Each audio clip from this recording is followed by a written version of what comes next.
Hello friends, welcome to my channel Learn Chemistry with Mothkill. So, as we discussed in first part that how we should learn or attempt distinguish between functional groups in organic chemistry in CBSE exam.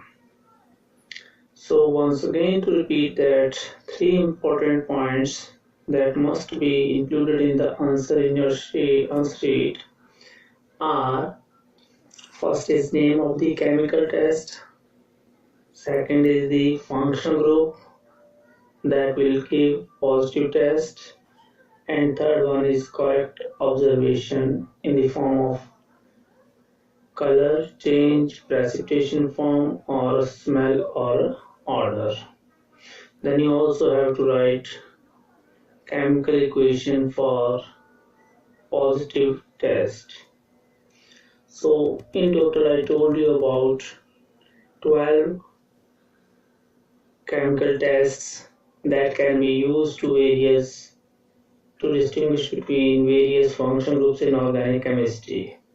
Out of those 12, we already discussed 4 chemical tests, that is reaction with aqueous KOH and acidified silver nitrate solution, Lucas test, ferric chloride test, bromine water test.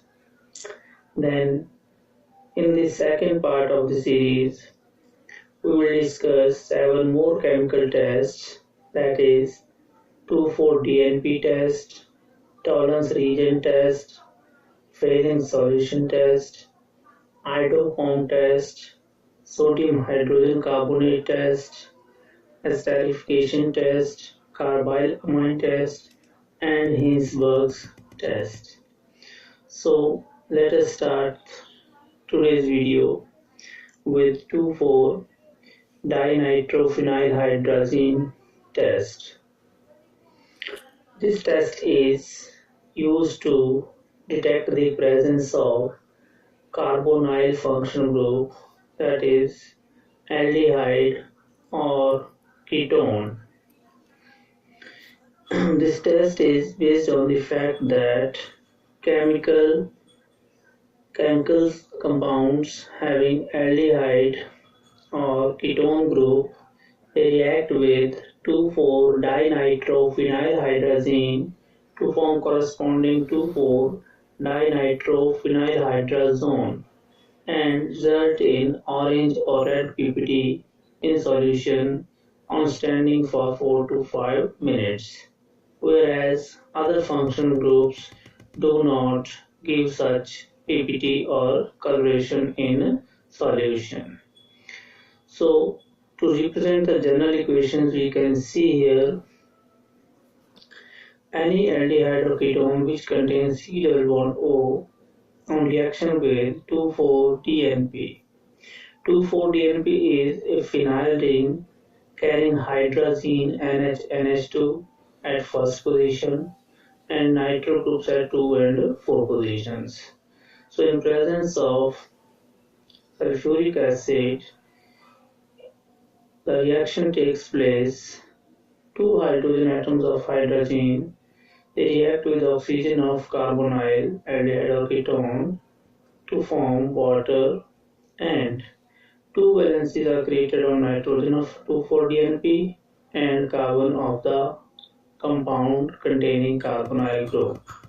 So a double bond formation takes between carbon of the aldehyde or ketone and nitrogen of 2,4-DNP to form aldehyde or ketone 2,4-dinitrophenylhydrazone, which gives red or orange coloration in the solution or crystal formation. So this test we can use to distinguish when an aldehyde is to be distinguished from other functional groups or a ketone is to be distinguished from other groups like ethanol and benzaldehyde and acetophenone. Ethanol contains aldehyde group, so it will also react with 4-DNP, and acetominone has ketone group, so it will also react with 2,4-DNP to give their corresponding 2,4-DNP derivatives. So the list of compounds that can be distinguished by using 2,4-DNP is: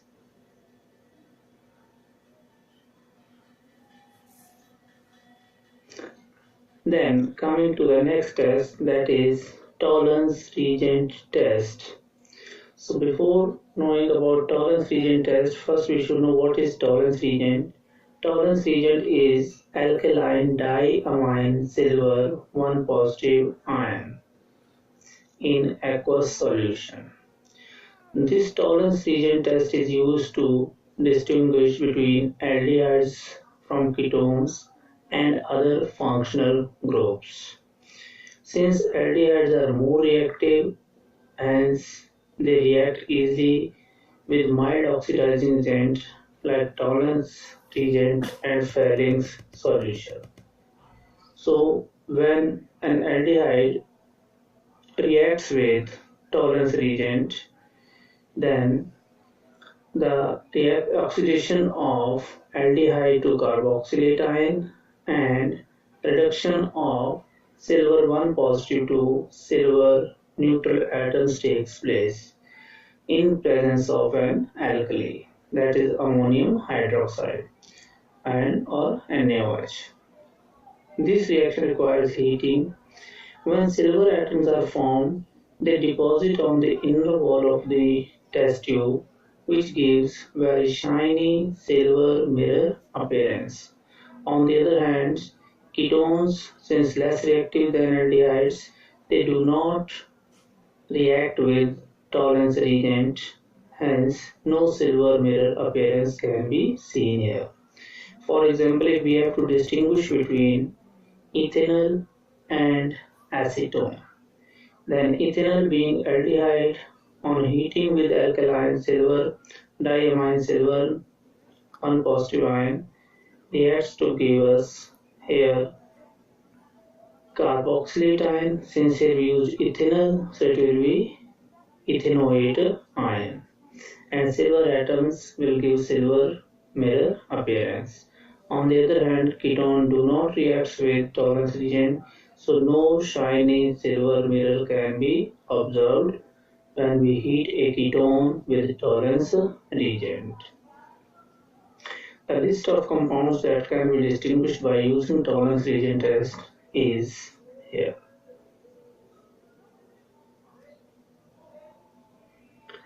Next test is Fehling's solution test. So Fehling solution comes in Fehling solution A, Fehling solution B, where actually we have the reacting reagents here: copper 2 positive ions in hydroxyl ions in aqueous solution. So it is alkaline copper 2 positive ions. Similarly to Tollens reagent test, Fehling reagent solution also reacts with aldehydes and do not react with ketones. So we can use it to distinguish between aldehydes from ketones and other functional groups. At the same time, it can be used to distinguish aliphatic aldehydes and aromatic aldehydes, because aromatic aldehydes also do not react with Fehling reagent.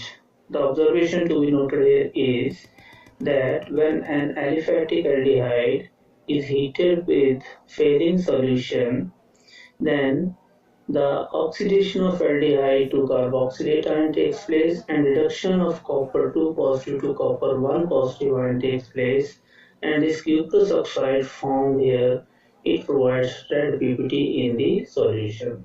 So when we heat a blue color mixture of aldehyde and Fehling solution, it on heating it changes to red PPT. Whereas benzaldehydes, ketones or other functional groups, when heated with Fehling reagent, they do not give us a red PPT. Example to distinguish between ethanol, which is aliphatic aldehyde, and benzaldehyde, which is an aromatic aldehyde. We can see here ethanol will give positive Fehling solution test, and we can observe red PPT due to formation of cuprous oxide here.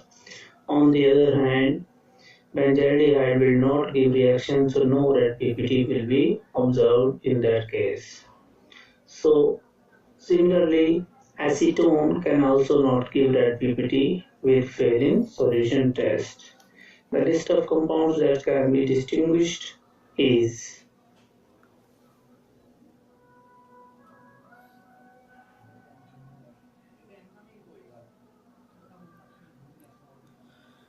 so thank you.